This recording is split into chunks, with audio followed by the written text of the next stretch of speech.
A gente vai falar do governador que arrecadou um valor recorde. Na verdade, o governo de forma geral, o governo federal, arrecadou um valor recorde em imposto de importação em 2025 com aquelas encomendas internacionais. Vocês lembram da taxa das blusinhas? Pois é, um assunto então para Denise Campos de Toledo. Denise, qual foi o valor arrecadado pelo governo? Boa tarde, bem-vinda. Boa tarde, Márcia. Boa tarde, Bruno. Boa tarde a todos que acompanham o Tempo Real. Pois é, 5 bilhões de reais no ano passado, recorde de arrecadação que vem de um recorde anterior também em 2024, foram arrecadados 2 bilhões 880.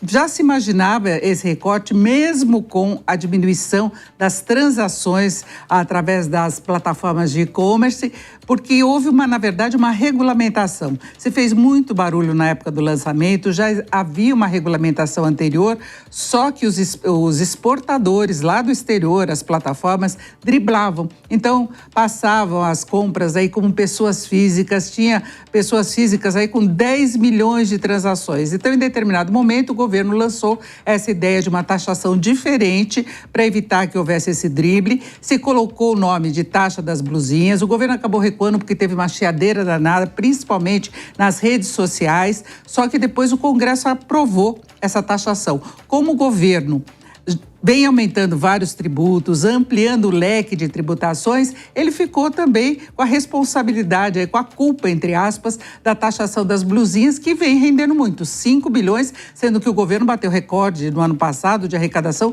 de vários outros tributos, teve a mudança das regras de IOF, o IOF foi o grande destaque da arrecadação do ano passado, agora as pessoas estão pagando mais caro, é uma taxação de 20% nas compras internacionais até $50. Isso começou a valer em 2024, em agosto de 2024, e a justificativa na época era da concorrência, entre aspas, desleal, feita por essas plataformas, na medida em que a indústria brasileira não tinha a mesma condição de tributação e tinha outras questões de custos. Agora, recentemente, a Câmara voltou a discutir essa questão, porque não se viu tanto resultado quanto se esperava em termos de avanço da indústria nacional a partir dessa restrição. Mas, de qualquer modo, houve esse recorde no ano passado, mesmo com a diminuição do número de transações.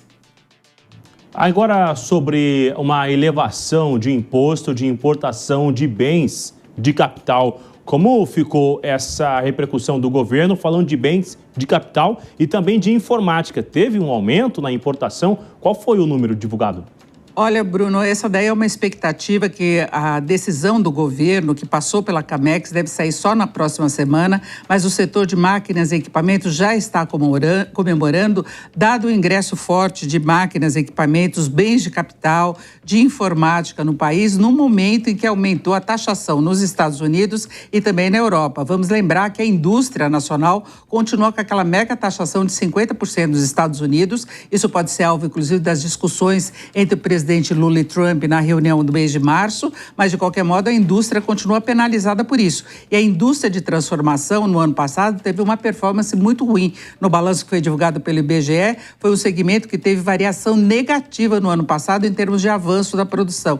Então, o que se imagina é que se os importados chegarem mais caros aqui no Brasil, e pega aço também do âmbito do Mercosul, tem essas mudanças, tem em outros produtos uma taxação aí relevante que pode render para o governo mais 14 bilhões de reais, com potencial de chegar a 20 bilhões. Mas, por enquanto, os cálculos apontam 14 bilhões. É protecionismo, né? Na prática, a gente precisa conferir se isso, de fato, estimula investimentos em produtividade, em competitividade. A indústria brasileira tem problemas, por exemplo, diferente da concorrência internacional quanto ao custo de mão de obra, a própria formação da mão de obra. Então, temos problemas seríssimos do lado produtivo aqui no Brasil, mas o Brasil precisa ampliar investimentos exatamente nessa área. Ganhar competitividade, acontecer com a indústria o que aconteceu com o agro. Por enquanto, se vê essa medida com uma certa ressalva, porque na prática se trata de mais protecionismo, que pode render mais para os cofres públicos. Obrigada, Denise Campos de Toledo, pela análise.